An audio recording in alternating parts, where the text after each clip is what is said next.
I remember the days when subverting expectations was considered a compliment and a mark of a film's quality.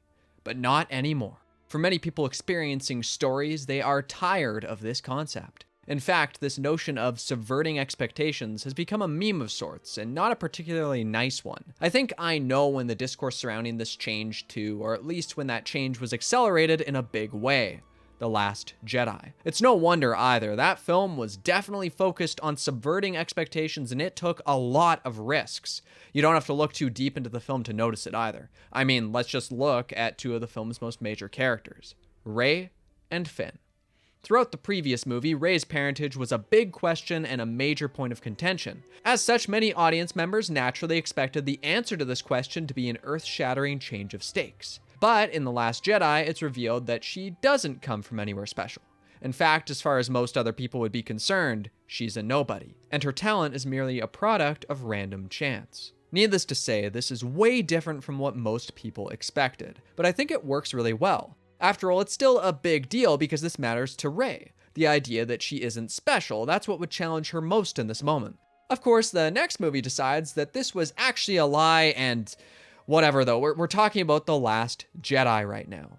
Either way though, the point still stands that most people did not expect this, especially huge fans who speculated about where she came from and how her parentage would tie into the larger Star Wars universe. And if anyone was disappointed by this reveal for that reason, I totally get it.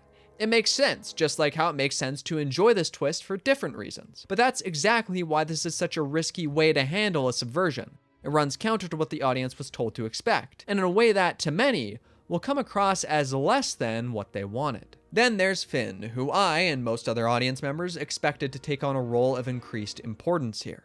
But then he tries to run away, and he goes on this wild goose chase that doesn't lead anywhere useful, and suddenly he's fighting a villain who is built up in the marketing material in the previous movie, and she's...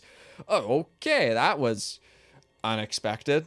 Yeah, this definitely subverted my expectations, but in this case, I thought it felt anticlimactic. Throwing away a big villain like this, or like they did with Snoke for that matter, is a risk, and one that is going to divide your audience. But all of these pale in comparison to the largest one, Luke Skywalker. Yeah, I know. You've heard it before. A lot of people hate what this movie did with him, and there's a simple reason for that.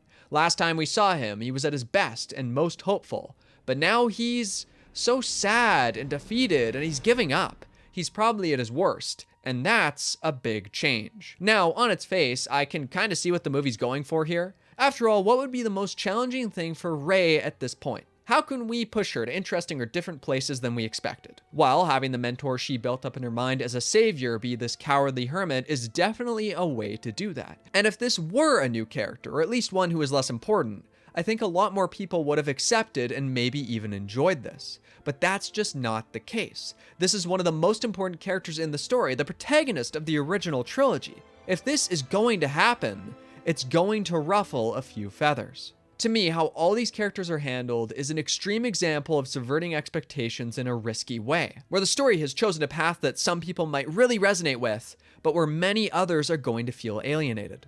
The reason? Instead of the twist giving audiences more than they were told to expect, they give them something totally different. Regardless of any individual's personal feelings on the quality of the film, that fact remains. For better or worse, this change in direction is going to surprise people. But there's another way to subvert expectations without alienating a substantial chunk of your audience. And to me, the first Shrek film serves as a wonderful example of just that. Let's start with the most obvious thing, the beginning of the movie. As Shrek reads this tropey storybook intro to us, typical sounding orchestral music swells, and we learn that this maiden needs to be saved by her true love's kiss. And then BAM! It gets flushed down the toilet and interrupted by Smash Mouth Baby, a rock song that runs about as counter to the prior music as a song could. Meanwhile, instead of the pretty ironed out character intro audiences are likely to expect, we get this gross out fueled look at our nasty protagonist. I probably don't need to tell you that the sequence is meant to subvert expectations. We get about 45 seconds where we're lulled into a false sense of security with a more typical narrative, and then something different. However, at the same time, it's also actually telling the audience what they should expect from the film. That it's going to take fairy tale ideas and characters and treat them a bit differently, with less reverence, with a willingness to poke fun at them or turn them on their heads. So the fact that it's so fast and snappy, and that it happens before this fairy tale intro can firmly cement itself, makes it safe, and so does the fact that it is telling the audience something important about the film's overall tone and narrative. Alright, so what would a risky version of this look like? Well, instead, we could spend the first act of this film setting up the fairy tale world, going through it with a more expected protagonist, and then the inciting incident comes along and turns things on their heads. For some, that twist would probably land really well, making for an incredibly memorable movie experience. But for others, maybe by the time we get there, some people are already more invested in the more typical story being told, and don't want something different. As such, it would divide the audience, and that's what makes it risky. But there are different ways to play it safe. Take this sequence where Shrek and Donkey rescue Fiona from the castle.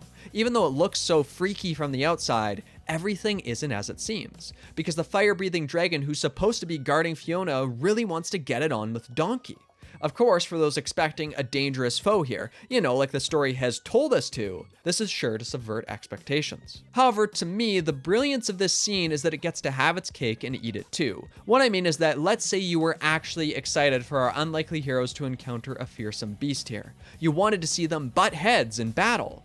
Sure, if that didn't happen, you might still be able to appreciate the jokes here, but I wouldn't blame anyone for feeling a bit disappointed. So the movie makes the choice that's going to be good for almost anyone. The dragon has an unexpected personality and motivation, but the characters still have to face her and there's a big action scene. The audience is still given what they were told to expect. There's just a little extra something thrown into the mix. The end of the movie is actually pretty similar. We still get a true love's kiss moment, but instead of Fiona turning back to normal, she's going to remain as an ogre now. Again, we're getting what we thought we would, but it's with a little twist on top. More layers, like an onion.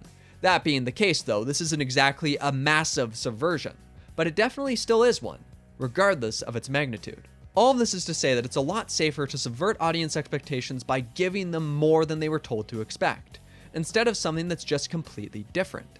You can do this by cluing the audience into the story's general tone, or playing around with characters and plot devices while audiences are less likely to already care about them. That's not to say it's inherently better to play it safer. There's definitely a place for the riskier subversions as well. But it is different, and it's important to have a pulse on what type of twist you're putting into your story. To ask questions like, how important is this established idea to my audience? And is the shock of this moment worth dividing them? Either way, I'm sure ready to subvert your expectations by not having an outro to this video.